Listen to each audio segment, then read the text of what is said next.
नमस्कार दोस्तों, स्वागत है आज के इस नई वीडियो में। दोस्तों इस वीडियो हम बात करने वाले हैं बिहार मुख्यमंत्री उद्यमी योजना सेशन 2024-25 के बारे में। जी हाँ दोस्तों, आपको पता होगा कि इसको लेकर आवेदन प्रक्रिया 1 जुलाई 2024 से शुरू भी हो चुका है, जिस पे हमने एक प्रॉपर तरीके से वीडियो भी बनाए हुए हैं कि किस तरीके से आप इसके लिए आवेदन कर पाएंगे। अगर वीडियो नहीं देखें तो देख लीजिएगा।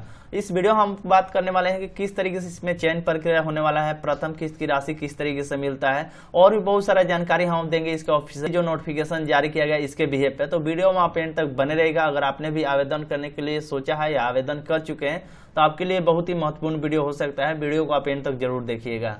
फाइनली दोस्तों, वीडियो डिस्क्रिप्शन में हमने एक लिंक दिया है, जिस उस लिंक पे क्लिक करेंगे उद्योग विभाग के ऑफिशियली वेबसाइट पे चलेंगे, जो कि देख सकते हैं इसी वाले वेबसाइट के माध्यम से आप लोगों ने आवेदन किया है। हालांकि ये वेबसाइट का थोड़ा जो भी कंडीशन है उसे बदल दिया गया है, जो कि अपडेट किया गया है, जो कि आपको यहाँ से देखने को मिल रहा होगा। यहीं पे आपको देखेंगे तो 4/7/2024 के डेट में दिखलाया देगा मुख्यमंत्री योजना अंतर्गत विस्तृत प्रक्रिया दिशा निर्देश दिया गया है। इस पे आपको क्लिक कर देना है। अब जैसे उस पर क्लिक करेंगे दोस्तों, इस तरीके से पीडीएफ फाइल आपके डिस्प्ले पर शो हो जाएगा, जहां पे आपको सेशन के बारे में बताया गया, यानी कि वित्तीय वर्ष 24-25 में मुख्यमंत्री उद्यमी योजना अंतर्गत आवेदन चयन की प्रक्रिया योजना के संक्षिप्त विवरणी दिया गया है। यानी कि इस सेशन 24-25 में किस तरीके से इसको लेकर आवेदन लिए जाएंगे और किस तरीके से चयन प्रक्रिया होगा, संक्षिप्त में इसका विवरणी समझाया गया है, जो कि आपको इसी के वे पर हम आपको बताने वाले हैं।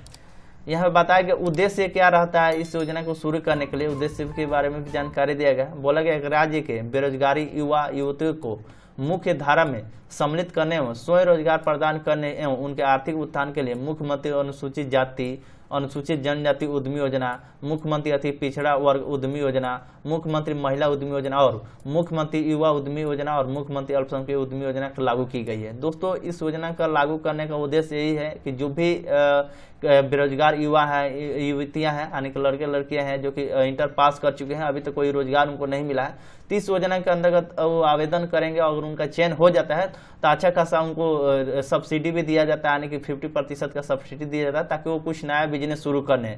जिसमें योजना की बात करते हैं, इसमें लगभग 5 प्रकार की योजनाएं बनाया गया, जिसमें देख सकते हैं पहला जो योजना हो गया मुख्यमंत्री अनुसूचित जाति उद्यमी योजना हो गया, मुख्यमंत्री अति पिछड़ा वर्ग अति उद्यमी योजना हो गया, मुख्यमंत्री मुख्यमंत्री अति पिछड़ा वर्ग और उद्यमी योजना।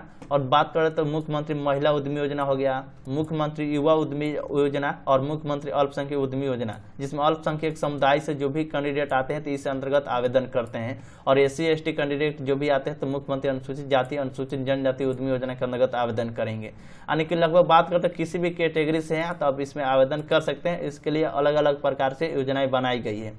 बात करते हैं वित्तीय वर्ष आने के 24-25 में, इसमें आने के लगभग 2000 तो आने के प्रति घटक के रूप में हिसाब से चयन किया जाएगा, और तथा 8000 तथा मुख्यमंत्री अल्पसंख्यक उद्यमी योजना के अंतर्गत 1247 यानी कुल 9247 आवेदनों को चयन किया जाएगा। यानी कि सेशन इस साल आने की 24-25 में कितने आवेदनकर्ता को चयन किया जाएगा, तो 9247 आवेदनकर्ता को चयन किया जाएगा। आवेदनकर्ता तो बहुत सारे होंगे, लेकिन उसमें से फाइनल जो चयन किया जाएगा 9247 आवेदनों को चयन किया जाएगा।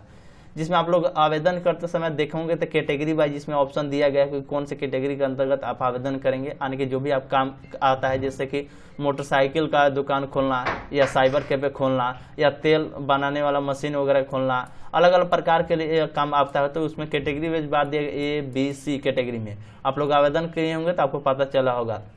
तो कैटेगरी ए में देखेंगे तो लगभग 23 परियोजनाएं शामिल है, 23 प्रकार के परियोजना इसमें दिया गया है। जो कि पहला है ऑयल मिल खोल रहे हैं उसके लिए भी कर सकते हैं, बेकरी प्रोडक्ट बनाने उसके लिए भी कर सकते हैं, मसाला उत्पाद करें तो उसके लिए भी कर सकते हैं। यानी 23 अलग अलग प्रकार की योजनाएं शामिल है, जिसमें से इस कैटेगरी ए में अगर आवेदन करेंगे तो इसमें टोटल जो चयन किया जाएगा लाभुकों को 5000 लाभुकों को चयन किया जाएगा। देख सकते हैं 5000 लाभुकों को चयन किया जाना है। सूचीबद्ध परियोजना निम्नलिखित प्रकार के है। कैटेगरी ए में अगर आवेदन करेंगे तो वहीं पर जस्ट नीचे करेंगे तो यहाँ पे कैटेगरी बी में भी आपको देखने को मिलेगा, जिसमें 23 परियोजनाएं शामिल किया गया और जिसमें से 35 लाभुकों को चयन किया जाना है। अगर आप इसमें आवेदन कर सकते हैं, कितने भी लोग आवेदन करेंगे उससे मायने नहीं रखता, लेकिन जब भी फाइनल इसका जो सिलेक्शन लिस्ट आएगा 35 लाभुकों को आएगा, यानी 35 लाभुक चयन किए जाएंगे, जिसमें 23 परियोजनाएं शामिल है। जैसे हो गया चूड़ा उत्पादन हो गया, मखाना प्रोसेसिंग हो गया, दाल मिल हो गया।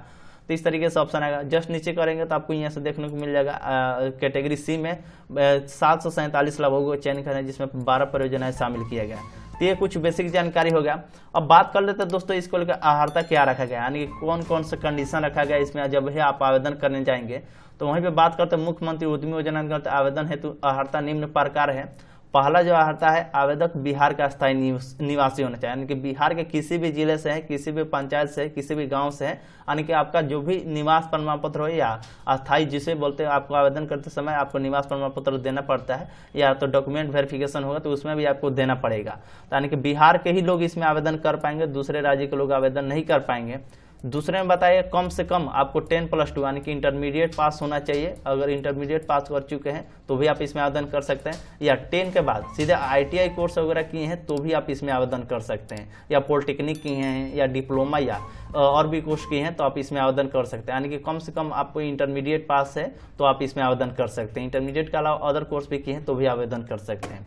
उम्र सीमा की बात भी किया गया इसमें, तो अगर आपका उम्र कम से कम 18 है और मैक्सिमम 50 है तो आप इसमें आवेदन कर सकते हैं। 18 और 50 के बीच में आपको उम्र सीमा रहना चाहिए तभी आप इसके लिए आवेदन करेंगे।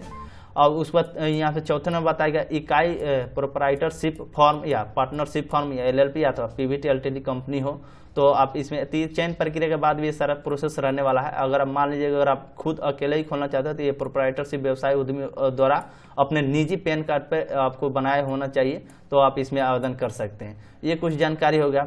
अब बात करते हैं दोस्तों योजना अंतर्गत कोटिवार आवेदन हेतु पात्रता क्या होना चाहिए। तो इसमें बताया गया, मुख्यमंत्री अनुसूचित जाति अनुसूचित जनजाति उद्यमी योजना के अंतर्गत इस योजना के अंतर्गत केवल अनुसूचित जाति अनुसूचित जनजाति वर्ग के पुरुष महिला आवेदन ही कर पाएंगे। यानी अगर आप इस योजना के अंतर्गत आवेदन करेंगे तो अगर आप SC और ST कैटेगरी से आते हैं, महिला हैं या पुरुष है, तो आवेदन कर पाएंगे।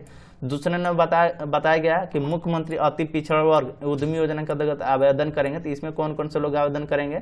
इसमें केवल अति पिछड़ा वर्ग यानी कि BC1 कैटेगरी से आते हैं, पुरुष है महिला है तो आप इसमें आवेदन कर पाएंगे। तीसरे नंबर बताएगा, मुख्यमंत्री महिला उद्यमी योजना अंतर्गत कौन आवेदन करेंगे। तो इस योजना के अंतर्गत सभी वर्ग की महिला यानी किसी भी कैटेगरी से आती है, अगर आप महिला हैं तो आप इसमें आवेदन कर पाएंगे। ये सभी महिलाओं के लिए मुख्यमंत्री महिला उद्यमी योजना बनाया गया, यानी कि केवल खासकर महिलाओं के लिए बनाया गया, इसमें पुरुष आवेदन नहीं करते हैं। चौथे नंबर बताएगा, मुख्यमंत्री युवा उद्यमी योजना, यानी इस योजना के केवल सामान्य वर्ग और पिछड़ा वर्ग कैटेगरी से आवेदन कर पाएंगे। अगर आप सामान्य वर्ग या पिछड़ा वर्ग कैटेगरी से आते हैं तो पुरुष हैं तो आवेदन कर पाएंगे। ये कुछ जानकारी होगा। तो आप नीचे के स्क्रॉल डाउन करेंगे तो एक लास्ट वाला बन जाता है मुख्यमंत्री अल्पसंख्यक उद्यमी योजना के अंतर्गत। इसमें अल्पसंख्यक समुदाय से पुरुष महिला दोनों आवेदन कर पाएंगे। तो ये हो गया।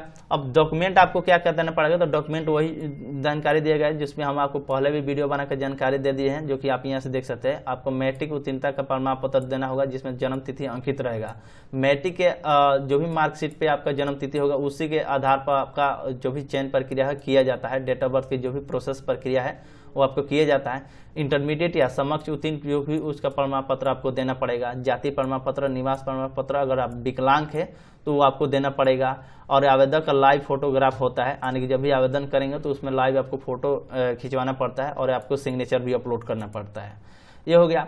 अब चयन प्रक्रिया किस तरीके से होता है ये आपको समझ लेना है, क्योंकि इस योजना को सीमित ही बनाया गया कि इतने लोगों को ही चयन करना है, जिसमें हम आपको पहले ही बता दिए है 9,247 लोगों को ही चयन करना है। तो इसमें लगभग बात करो तो 50,000 60,000 आवेदन आते हैं, तो उसमें कंप्यूटराइज रैंडमाइजेशन के माध्यम से चयन किया जाता है, जो कि यहाँ पर भी बताया गया है योजना के अंतर्गत किस तरीके से चयन किया जाता है। तो देख सकते हैं जानकारी दिया गया चयन प्रक्रिया क्या है। तो उद्यमी योजना के पोर्टल पर आप लोगों ने आवेदन किया है ऑनलाइन के माध्यम से। दूसरे नंबर पर जो बताया गया है, निर्धारित तिथि तक प्राप्त कुल आवेदनों के विरुद्ध जिलावार निर्धारित लक्ष्य के अनुरूप आवेदन को प्रारंभिक रूप से चयन किया जाएगा। दोस्तों जो ये निर्धारित होता है उद्योग विभाग की तरफ से कि कौन से जिले से कितने लाभुकों को चयन करना है, उसी के बिहेव पे ये चयन प्रक्रिया किया जाता है, जो कि यहाँ पे बता देगा कि निर्धारित तिथि तक आप आवेदन करेंगे, जिसकी लास्ट डेट इसको बोला गया कितने तारीख तक आप आवेदन करेंगे। इसमें बता दिया गया था कि आप इतने लगभग 29 जुलाई तक आप आवेदन कर पाएंगे। तो ये कुछ जानकारी हो गया था, यानी कि आप जितना डेट बताया गया उतने डेट के ही अंदर आप आवेदन कर पाएंगे तो भी आप चयन प्रक्रिया में भाग ले पाएंगे। उसके बाद अगर आवेदन प्रक्रिया करेंगे तो उसमें चयन नहीं हो पाएगा, हालांकि लिंक भी काम नहीं करता है। तो इस वेबसाइट के माध्यम से आवेदन करेंगे।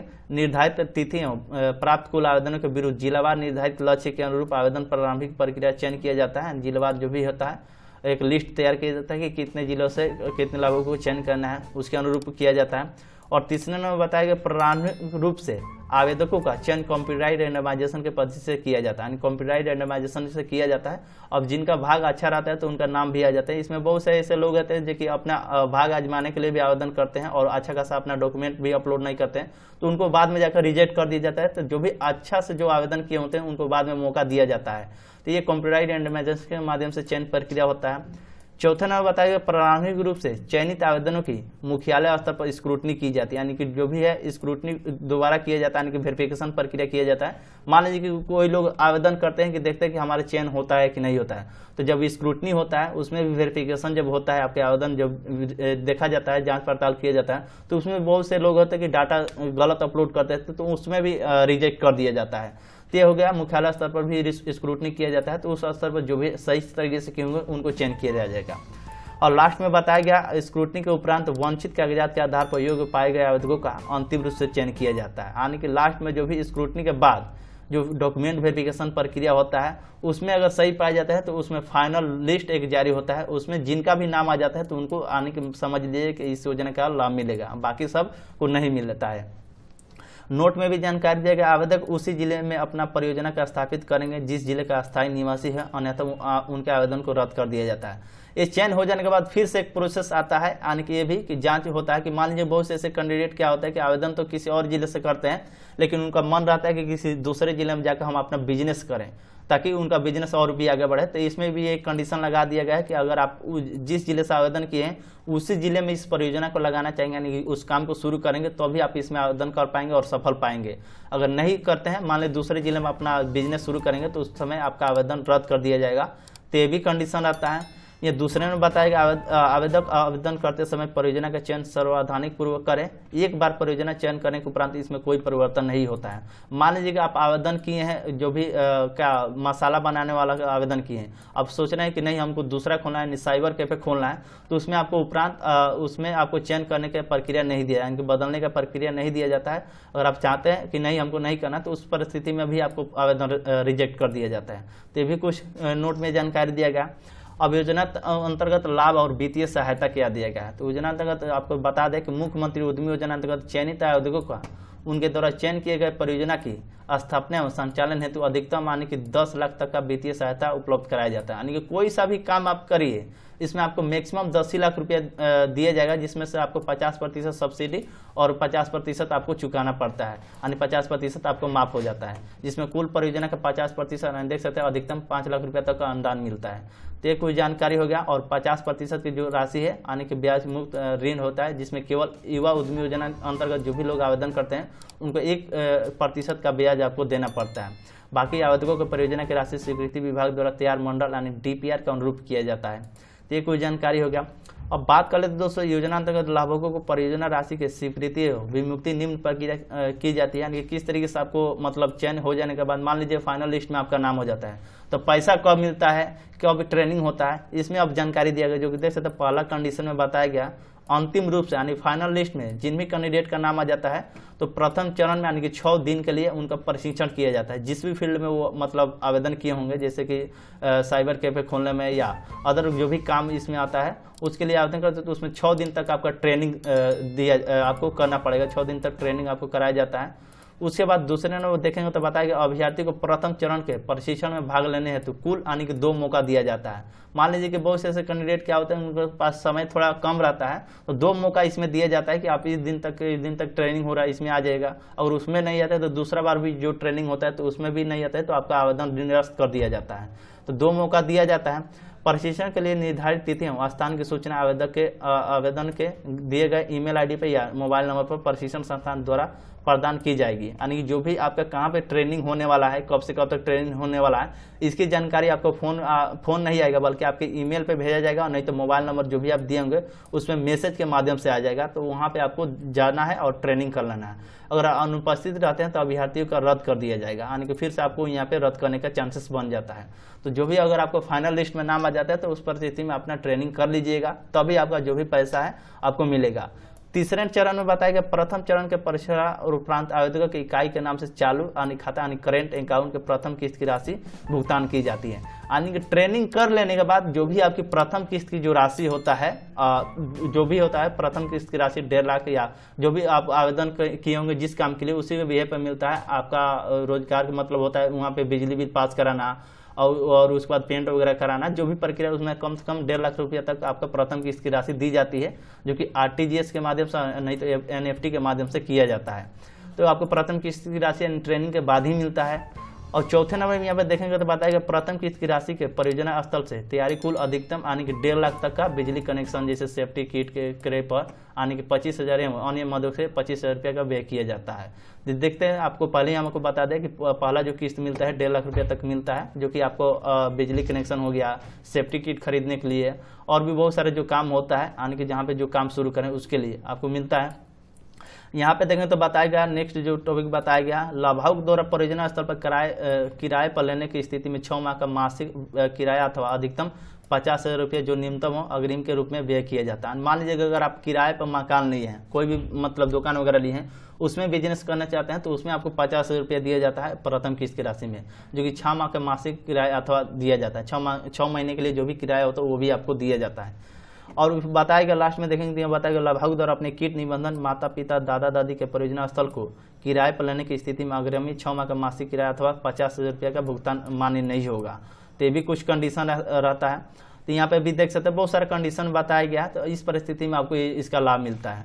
वीडियो आपको कैसा लगा कमेंट करके जरूर बताइएगा। बहुत सारा इसमें कंडीशन है, तो एक बार आप विजिट कर लीजिएगा, एक बार नोटिफिकेशन देखेंगे तो आपको पूरी जानकारी मिल जाएगी। जो भी महत्वपूर्ण जो बातें थे हम आपको बता दिए किस तरीके से चयन प्रक्रिया होता है, कब कब का आपको कितना राशि मिलता है। तो उम्मीद करता हूं आपको सारी जानकारी समझ में आई होगी। अगर कुछ जानकारी अगर नहीं आता है तो आप यहाँ से नोटिफिकेशन देख सकते हैं और समझ सकते हैं। चलिए मिलते हैं किसी ने एक वीडियो में, तब तक के लिए धन्यवाद।